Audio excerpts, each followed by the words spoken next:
Obviously, Disney's MCU can't give every superhero the attention that the Marvel comic books can. Unfortunately though, that means many Marvel superheroes get wasted when it comes to the big screen. The brother of the Scarlet Witch has always kinda played second fiddle to his sister in terms of sheer power, obviously. But in the MCU, it's kind of even worse. The MCU Wanda has gone on from her appearance in Avengers Age of Ultron to appear in 4 more movies and a whole TV show surrounding her character, while Quicksilver bit the dust before the end of his debut movie and has only served as a point of emotional turmoil for his sister. But in the comics, Quicksilver has actually done a hell of a lot and has had a much more successful superhero and supervillain life with a lot more complexity and nuance. Not to mention the fact that both he and his sister have a whole thing with Magneto and the mutant race as a whole. Quicksilver has been done dirty, and to me, that's a bit of a shame. But on the topic of hero villains, Jacques Duquesne, or Swordsman in Marvel Comics, is perhaps a little less known than a lot of other heroes. Jacques was the one who had taught Hawkeye how to fight, and just like Hawkeye, he started off as a villain before eventually becoming a hero for a little while. Being a dastardly rogue with a great mustache, he was obviously a little more morally dubious and made for a great character, so naturally when Jack Duquesne first appeared in the Hawkeye series as Kate Bishop's future stepfather,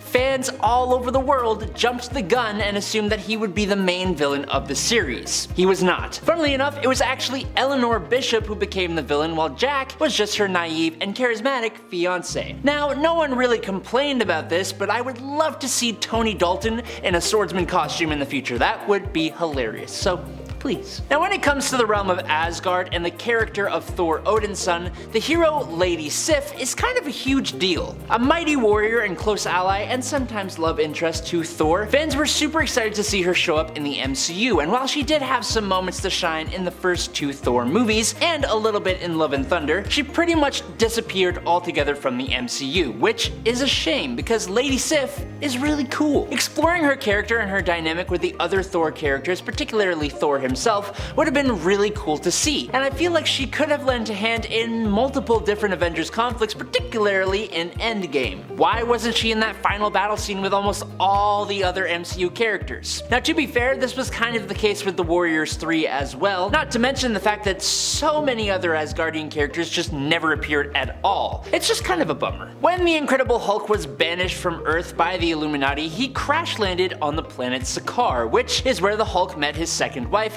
Skaar. When Skaar was destroyed, Skaar actually gave birth to Hulk's first children, Skaar and Hero Kala. Skaar particularly became an incredibly powerful warrior on the ruined Skaar with a vendetta against his father, and he is awesome. Thanks to his parentage, he's an incredibly powerful dude who has done some scary, impressive things, and even posed a real genuine threat to both his dad and entire planets. But in the MCU, he appeared out of literally nowhere at the end of the She-Hulk TV show with absolutely no explanation, looking like he meditates and does yoga every morning and goes out surfing every single night. Now obviously, we haven't seen anything more of Skaar in the MCU yet, with no word on if we will see anything going forward, but so far, MCU Skaar is nothing compared to his comic book counterpart. But speaking of the Hulk and Skaar, in the MCU, Skaar itself was kind of taken away from the Hulk and given to Thor, taking away pretty much all of the Planet Hulk story away from the Hulk, including the characters who made up the Hulk's Warbound, primarily Korg and Meek. In the comics, Korg was one of the Hulk's most powerful allies, and he remains a powerful ally in the MCU, only with no tragic backstory, and he's just become comedic relief, which I'm not really complaining about because he is funny for sure, it's just nothing like the comics, and all of his lines are just throwaway MCU comedy. Meek, on the other hand, kind of got it worse, although I wouldn't really call him a hero. Meek was pretty much a huge plot point for the Planet Hulk and World War Hulk story, being kind of the betrayer of the Warbound, but in the MCU he's just a little worm who doesn't talk. Still kind of cool, but yeah. But again, sticking with the Hulk, it's kind of the Hulk himself. Now, this one is a little difficult. Obviously, the Hulk had his own movie with Edward Norton playing the character at the beginning of the MCU. Then Mark Ruffalo stepped in and we got amazing Hulk moments in the Avengers, Avengers Age of Ultron, and Thor Ragnarok, but then the Hulk pretty much just completely disappeared. Now, this does happen in the comics. The Hulk and even Thor are characters that need to be kind of written out of stories in order to take away the heaviest hitters, to give the other heroes some time to shine. That's absolutely fine. The Hulk in the MCU learned how to balance his Hulk and Banner personas in order to get the best of both worlds, but it kind of robbed the audience of what we really love about the Hulk. The Hulk goes smash. That's what people want. Since becoming very zen, the Hulk lost all of his bite, and it really hurt the character's presence and complexity. Hopefully with future Hulk titles that raw rage will come back, but we will have to wait to see. Now, first arriving on the pages of Marvel Comics in 1966, Bill Foster, also known as Goliath and Giant Man, was a pretty prominent Marvel Comics superhero for about 4 decades until his demise in 2006 during Civil War. Bill found himself on teams like the Avengers, Defenders, and Champions as both another Pym particle using superhero, but also utilizing his skills as an accomplished academic and biochemist. The MCU, on the other hand, first introduced an older version of Bill Foster in 2018's Ant-Man and the Wasp, played by Lawrence Fishburne, to match Michael Douglas's old and cranky Hank Pym. Now, this version of the character obviously aligns with the comics in terms of his intellect and scientific know-how, working as Hank Pym's laboratory assistant, but it almost completely ignores the fact that Bill Foster was ever another superhero. It just never really happened, which is a shame because Goliath is kind of awesome. Now, this next point is very much set to change in the very near future, but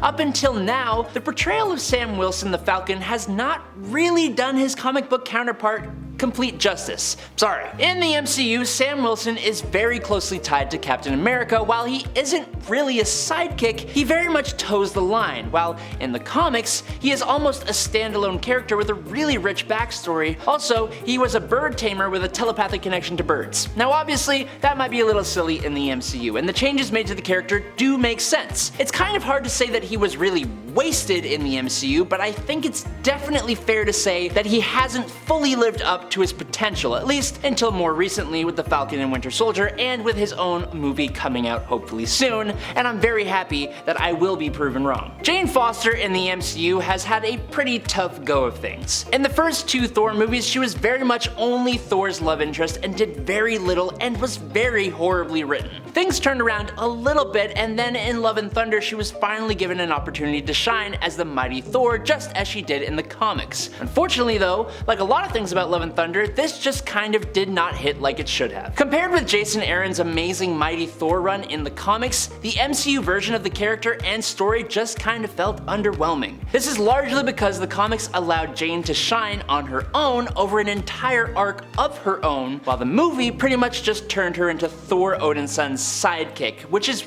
really disappointing. The movie never explored her worthiness arc, her perspective, or her connection to the hammer, and it kind of barely touched on the fact that Jane had cancer. It's just kind of a shame. And last up today, the original Captain Marvel, a Kree by the name of Mar-Vell, was a huge deal in Marvel Comics. With a compelling backstory, he was a trailblazer for other superheroes and a huge icon. Even his passing in the comics was a huge deal, and his heroic exploits before that took up nearly 4 decades of comic books. While the MCU did pay homage to his character with a gender-swapped portrayal by actress Annette Bening, that character came and went like a fart in the wind. As a minor character who was killed off pretty quickly, it's almost as if in the MCU the character never even existed at all. Instead, we got Carol Danvers' Captain Marvel, which I mean, I'm honestly not complaining about. It's just, it would have been nice to see a better portrayal of her predecessor. But that's the list! Thank you guys so much for watching today on Top 10 Nerd. I'm your host, Adam Andrews. I'll catch you nerds on the flippy flop,